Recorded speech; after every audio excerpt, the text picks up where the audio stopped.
Yes, indeed, folks. You're tuned into Blue Please right here on cynicalbrits.com. We're going to cap off with a couple more emails, I think, and then we should do some shout-outs and we should end the show. I imagine I'll have a lot more to talk about next week, because that will be the 3rd of December. It's about 4 days away from Cataclysm launch. What I will say, and this is a reminder to everybody, I'm going to be at the Cataclysm launch party in Leicester Square in London on the 6th of December, on the evening, obviously, because that's when it's going to be. So, that is on the Monday. If you are going down to the launch party, I will be there. It will not be hard to find me. I will be wearing the grandest top hat. You may see others in top hats. They will be inferior, I can guarantee. My top hat is the best top hat. It will not be hard to find me at all. So I'll be happily meeting up with as many people as possible there. I will be at the press event that is happening beforehand, but yeah, I am going to be down there. So if you are going down to the launch party down at Leicester Square in London, then please, by all means, come and say hello. Shouldn't be too hard to see me in the crowd. You see this giant top hat sort of swinging around above the heads of everybody else. Right. Couple more emails, I think. Sounds like a pretty good idea. It's a nice short one right here. It comes from Valette from Skywall US. Dear Total Biscuit, having played World of Warcraft for some time now, what is one defining element of the game, other than poor game content and scrubs, that you would have changed to improve gameplay?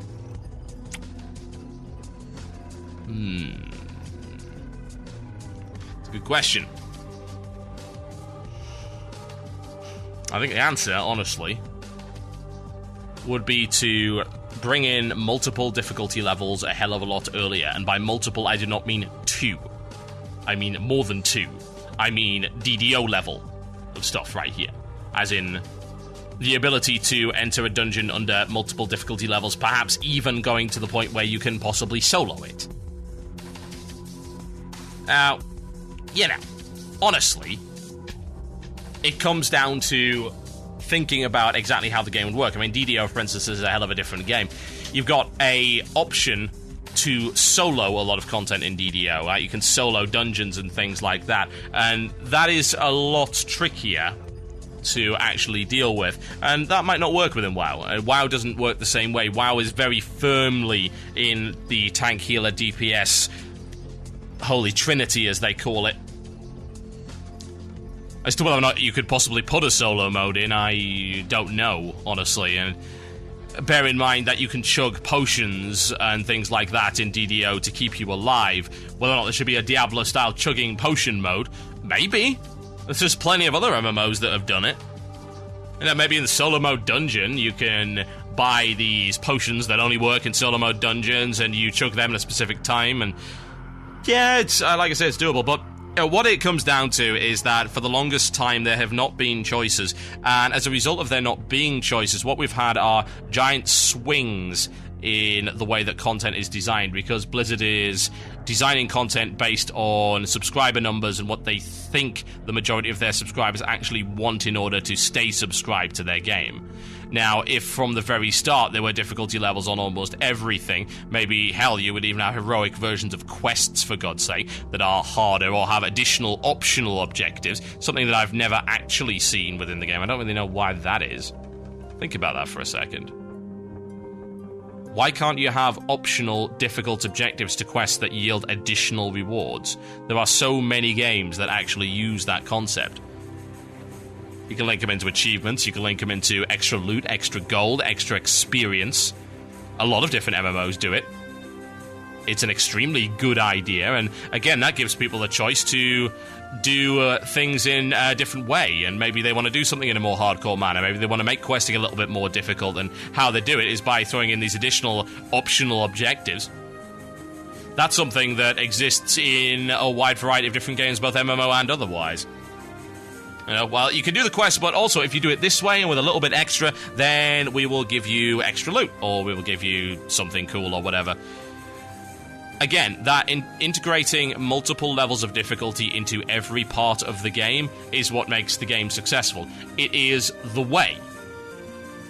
Without a doubt, it is the way that you make your game appealing to everybody. at least as many people as possible. You know, there are some people that will never try WoW and actually hate WoW in its current form, and I don't really blame them for that, but it comes down to making sure that people are interested and engaged, because if they have something that engages them, they generally don't whine and complain and stomp their feet and try to have things changed in their favour. I think that the introduction of heroic modes was too little within Wrath, because what we've seen there is, well, we're going to try to appeal to these two groups of people, thinking that there are only actually two camps within the World of Warcraft player base, which of course is a massive mistake. There are far more than that. That is blindingly obvious to anyone with any common sense. So, would you necessarily build your content around that idea? Well, for the last 2 years, yes, you would. That is what Blizzard has done.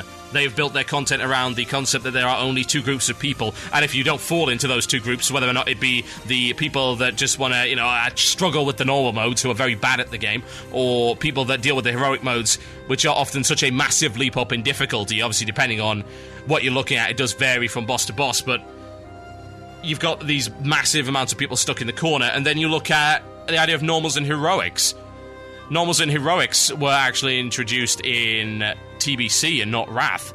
I mean, the heroic raiding came in Wrath, but heroic dungeons came in TBC. And there, even then, while I liked the concept was still a little bit flawed, because in the case of many dungeons, it was, well, would you like to do it this way, or would you like to do it in the way that is going to break your balls against a large anvil repeatedly with a hammer made out of lava and spikes? Because that's what's going to happen if you go into heroic Alcatraz, for instance, or for many people, heroic old Hillsbrad. Oh, wow. Yeah. Mucho paino, ladies and gentlemen. Nasty. Yeah, from the very start, I would have liked to see multiple difficulty levels. I think that would have stopped an awful lot of the bad decisions that have happened over the past 6 years, because, honestly, people would not have stomped their feet and tried to get things changed for their playstyle if their playstyle was already catered to begin with amongst everyone else's playstyle. Okay, we'll see if we can do one more email, and then we'll do shoutouts, and then we can end the show. What do we have? There's quite a few coming in right here. This is an interesting one. Comes here from Philip Dunbar, and he says, Dear Lord Biscuit of Trollface, like yourself and many other Blue Please listeners, I agree that using the point system to buy previous tier sets, making things much too easy, is a gateway to bad players to get gears for raids. However, you did mention that the reason Blizzard was doing this is because only about 8% of the player base was experiencing the final tier of raid bosses. How do you fix the system so that more people would get to the higher tier of raids, while still having it necessary, or much more favourable, to do each lower tier raid as opposed to just farming heroics? And do you think that with the difficulty of Kata heroics, the bad players won't even get the basic gear because they can't overcome any sort of challenging content, thus making the buying of tier sets with points being less of an issue? Yeah. You know what the really sad thing is? Probably one of the best ways to make people go back into those dungeons, in combination with a lot of other stuff, is to actually bring attunements back. And I hate saying it because I disagree so strongly with the idea of attunement. The fact of the matter is that there were raids all the way up until the end when they took the attunements out for places like Serpent Shrine, places like Tempest Keep, and indeed even the tier 4 stuff. Karazhan continued to be raided to get attunements, to get things like that. I don't necessarily agree with it. In fact, I really actually strongly disagree with it. I believe that you should be able to take on any content that you actually have the skill for. But here's the problem. Without attunements, we've seen exactly what's happened. Without attunements, we now have a situation where Blizzard is going to say, right, well, you know what, all of these dungeons are basically dead because the latest tier of content is out and everyone's now bored of it or whatever. So you've now got these guys who can't get into this stuff. They can't get into these dungeons because they don't have the gear. It's a catch-22 situation, you know? There's a couple of other contrivances that you could put in to avoid this that wouldn't involve having attunements or whatever. I've said this and mentioned it before, and I'm talking about the idea of raiding heirlooms. The idea of being able to raid with your main to get stuff for your ult, that would be something that I would strongly agree with. It doesn't get rid of the entire problem, but it does eliminate a very significant chunk of it. We've seen what they did to try and get people back into the old raids in terms of that boss of the week thing, but that is horribly stupid. It really is bad. I think because of the way that TBC raids were actually structured, people were more willing to go back to them because they weren't as long. And often you could actually pick and choose bosses. The bosses weren't so incredibly linear. You know, if you want to talk about linear bosses, you need only look at stuff like ICC and TOC. Old War did have some non-linearity to it into which boss you can actually pick first. But there's still, you know, you've still got to go through. XT002 has to die. The Flame Leviathan has to die. Whoever his name was, the guy began with a K, whose name now escapes me, the big Iron Construct guy, that had to die. You had to kill him. You know, you had to kill all the 4 keepers to get access to Yogg-Saron and things like that. So you didn't really have all that much of a choice. You had to kill Aurelia as well. She had to die. So, and then you've got to look at the fact that the dungeon is so freaking enormous. So, back in the days with TBC and stuff like that, you could actually justify running the dungeons that were sub-tier for 2 reasons. One, they were really, really, really short if you knew what you were doing with them. Like, you could plow through TK in an hour. Because it had 4 bosses, it didn't have a huge amount of trash. If you didn't screw up, you could just blast your way through it. Serpent Try, you could do some of that as well. So, people were going back to that. And the second reason was because you actually... Yes, Rena, thank you. We know that you didn't have to kill Ignis or raise the scale. This is why I said we didn't have... You know, I shouldn't read the IRC during shows, but sometimes people come up with the silliest stuff. It's like, yeah, I know this. I said that. Also, you really kind of did have to kill Aurelia, honestly. Avoiding Aurelia was such a pain in the ass, and you know it. It was totally impractical just not to get rid of him. Or her. Or it, indeed. Anyway. The other reason was because there was actually gear worth having in there, and because there was some diversity of gear. I think, actually, this is something that, unless Blizzard diversifies in Cataclysm, is going to get really, really bad. And the reason for that is that the gear is now almost identical across the board. It's so similar. There's so little variety in terms of stats. You know, back in the day, it was possible to go and get, say, gear off of Vash that was basically better than everything else in Tier 6 up until, like, very, very late in it. You know, Vash's robe, for instance, was one of the best robes in the game. And people would go back and kill that boss for that item. Not so much of that in Wrath. Indeed, not enough of it to make people go back into those dungeons. So, it's not a simple problem, which means it doesn't have a simple solution either. There are a large combination of different factors that weigh into this kind of thing. Because there's not just one reason for people not going back to previous dungeon encounters. The badge system is a large contributing factor, but it is not the only factor. So, yeah, it is a really difficult subject that I do think Blizzard does have to tackle beyond simply saying, oh, right, you've got to this point, well, here's the gear from the previous dungeon, you don't have to go back and ever do it ever again.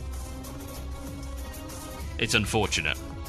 They do need to work on that. There is a lot of work still to be done. Hopefully they will eventually come around to the way of thinking that, yes, all of their raid content should be accessible, and it should be accessible by people who have the necessary determination to go and do it, and it should be desirable to do it. You can get to the point where, if you are a very experienced raiding guild, you will not have to go back and do that, and that's totally fine, and that was actually the way it was in TBC. You had those advanced guilds never even bothering going back to the old dungeons except on selling runs, you know, using the gold DKP system, i.e. selling items to people from other guilds or loners and people who just didn't have a guild or just didn't have the time to get this stuff. But a lot of the guilds that I saw, and indeed ones that I were in, were ones that did go back to stuff like SSC and TK, because those items were still worth having. And indeed, because they weren't laying on so much stuff, you know, you weren't drowning in loot, and everything wasn't tokens and crap like that, then yeah, it was highly desirable to go back there and pick up stuff like that. And tier pieces these days are so easy to actually get, and they're often so good as well. I remember back in the day, I keep saying that, when actually tier pieces were often not that great, and that going non-tiered was a pretty good idea for a lot of classes. Not so much anymore. They've made it so tier sets are really the right way to do things, and there might be one piece that you can replace, but hey.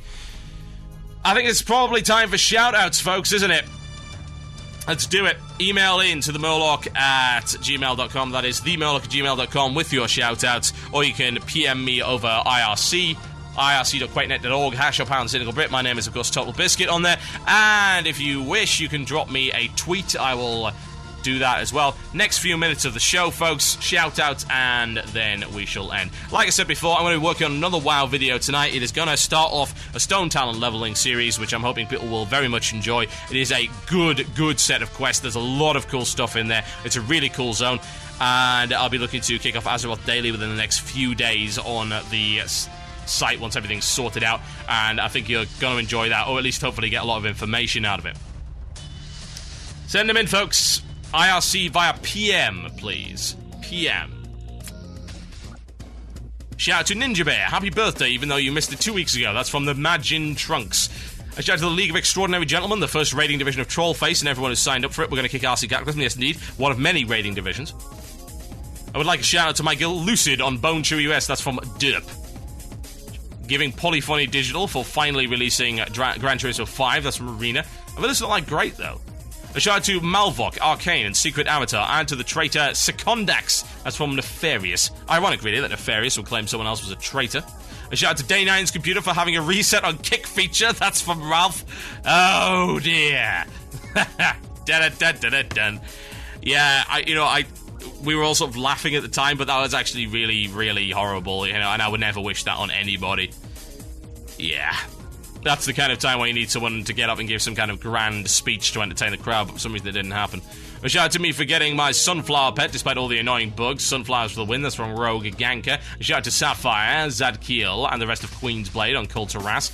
Can I also get a shout out to Slippers for ice blocking multiple raids on Tindragoza? That's from Bobby Swagger.